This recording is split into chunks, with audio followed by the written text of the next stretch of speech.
नमस्कार, मैं देवांश सक्सेना, आप देख रहे हैं न्यूज लाइव।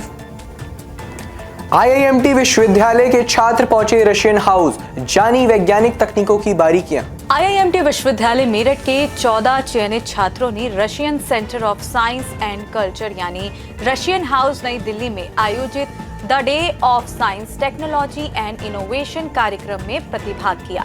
इस अवसर पर रूसी विज्ञान अकादमी से संबद्ध संस्थान के विज्ञान एवं नवाचार विभाग के प्रमुख इवान डैनिलिन ने वैश्विक नवाचार परिदृश्य पर चर्चा की। आईआईएमटी विश्वविद्यालय के डॉक्टर प्रमेश श्रीवास्तव और मॉस्को एविएशन इंस्टीट्यूट के प्रतिनिधि ने अंतरिक्ष विज्ञान, artificial intelligence, data science, engineering, नवाचार और अंतर्राष्ट्रीय रिसर्च जैसे विषयों पर जानकारी दी। कार्यक्रम में साइंस क्विज के साथ Russia's NICA big bang question नामक फिल्म का प्रदर्शन किया गया, जिससे अंतर्राष्ट्रीय वैज्ञानिक परियोजनाओं की जानकारी मिली। वहीं इस आयोजन की सराहना करते हुए आईआईएमटी विश्वविद्यालय के कुलाधिपति योगेश मोहन जी गुप्ता, प्रति कुलाधिपति डॉक्टर मयंक अग्रवाल और कुलपति डॉक्टर दीपा शर्मा ने इसे विद्यार्थियों के लिए अत्यंत उपयोगी और प्रेरणादायक पहल बताया। कार्यक्रम में रशियन हाउस नई दिल्ली की प्रमुख doctor Elena Remizova, radio IIMT की director doctor Sugandha Shrotriya, IIMT विश्वविद्यालय से डॉक्टर कविता सिंह, उप निदेशक international cell doctor Lakhvinder Singh dean, extra curricular एवं co curricular affairs doctor Pankaj Singh dean, school of engineering and technology आदि विशेष रूप से मौजूद रहे। योगी सरकार ने पेश किया 9.12 लाख करोड़ का ऐतिहासिक बजट, युवाओं और किसानों के लिए खोला खजाना। उत्तर प्रदेश विधानसभा में वित्त मंत्री सुरेश खन्ना ने 2026-27 के लिए 9,12,696.35 करोड़ रुपए का बजट पेश किया। मुख्यमंत्री योगी आदित्यनाथ की मौजूदगी में पेश किया गया बजट पिछले वर्ष की तुलना में 12.9% अधिक है और इस बार शिक्षा को 12.4% और चिकित्सा को 6% बजट आवंटित किया गया है। इसके साथ ही यूपी सरकार ने युवाओं के लिए टेक युवा, समर्थ युवा और किसानों के लिए नलकूपों से सिंचाई को, मुफ्त बिजली जैसी योजनाओं को प्राथमिकता दी है और महिला सशक्तिकरण व सेफ सिटी और विशेष महत्व दिया गया है।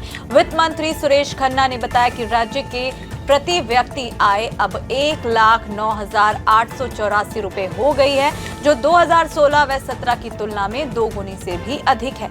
इसके अलावा उत्तर प्रदेश की GSDP में 13.4% की वृद्धि हुई है और बेरोजगारी दर घटकर 2.24% रह गई है। यूपी सरकार ने स्टेट डाटा अथॉरिटी और डाटा सेंटर क्लस्टर्स की स्थापना का निर्णय लिया है। इसके अलावा ई श्रम पोर्टल पर पंजीकृत श्रमिकों के लिए दुर्घटना बीमा और लेबर अड्डों के निर्माण का भी प्रस्ताव रखा गया है।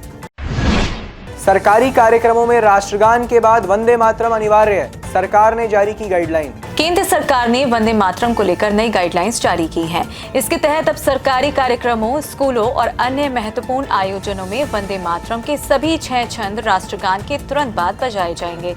इसके साथ ही वंदे मातरम अब पद्म पुरस्कार जैसे नागरिक सम्मान समारोह में भी बजाया जाएगा। राष्ट्रपति के कार्यक्रम में उनके आने जाने के समय राष्ट्रपति या राज्यपालों के आगमन, प्रस्थान, उनके भाषण से पहले और बाद में भी यह नियम लागू होगा। इसके साथ ही राष्ट्रीय ध्वज फहराने के अवसर पर भी इसका पालन होगा।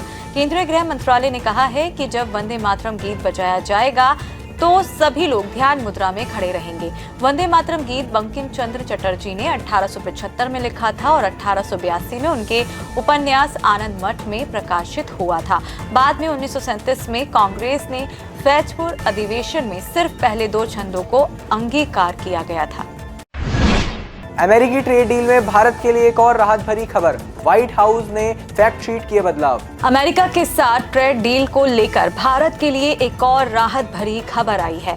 अमेरिका ने ट्रेड डील के संबंध में जारी की गई फैक्ट शीट में 3 बड़े संशोधन किए हैं, जिसे भारत के पक्ष में माना जा रहा है। दरअसल पहले भारत द्वारा 500 अरब डॉलर के अमेरिकी उत्पादों की खरीद की शर्त को प्रतिबद्धता बताया गया था, जिसे अब बदलकर इरादा या योजना कर दिया गया है। इसका अर्थ है कि अब भारत के लिए $500 अरब के अमेरिकी उत्पादों को खरीदना बाध्यकारी नहीं है। इसके अलावा ट्रेड डील के तहत लागू प्रोडक्ट कैटेगरी की लिस्ट से कृषि शब्द हटा दिया गया है और कुछ वस्तुओं जिनमें कुछ दालें भी शामिल हैं उन्हें टैरिफ कट लिस्ट से बाहर कर दिया गया है। इसके अलावा संशोधित फैक्ट शीट में पहले की तरह यह नहीं कहा गया है कि भारत अपने डिजिटल सेवा करों को हटा देगा।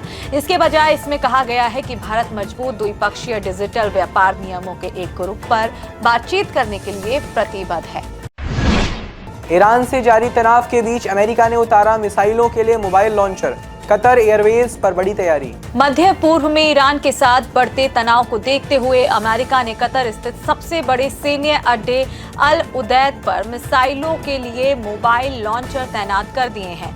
सैटेलाइट तस्वीरों से पता चलता है कि अमेरिकी सेना ने अपनी घातक पैट्रियट मिसाइलों को स्थिर ठिकानों से हटाकर मोबाइल ट्रक लॉन्चरों पर तैनात किया है। दरअसल अर्थ स्थिर स्टेशनों पर तैनात पैट्रियट मिसाइलों को हटाना आमतौर पर काफी मुश्किल काम माना जाता है, इसीलिए इन मिसाइलों को M983 जैसे भारी ट्रकों पर तैनात किया जा रहा है।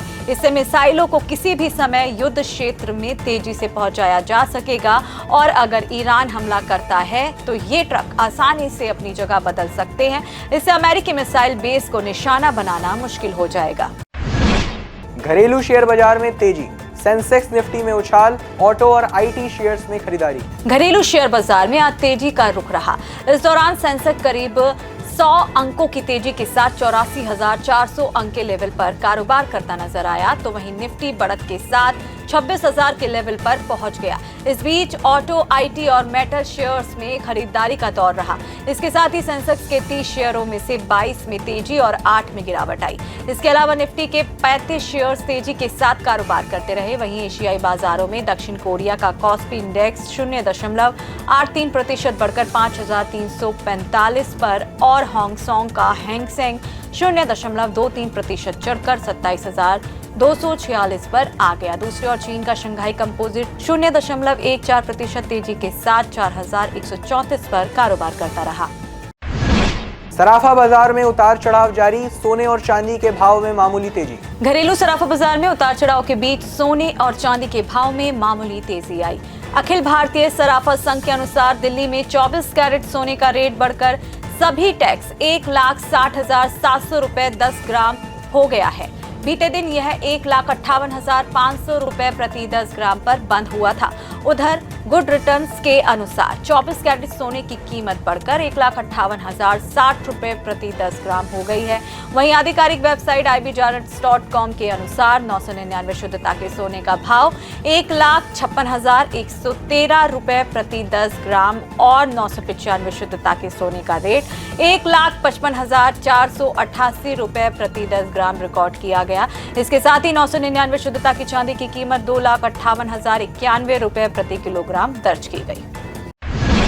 आज के लिए बस इतना ही। कल फिर मिलेंगे देश दुनिया की नई जानकारियों के साथ। तब तक के लिए देखते रहिए और सब्सक्राइब करिए IIMT मीडिया।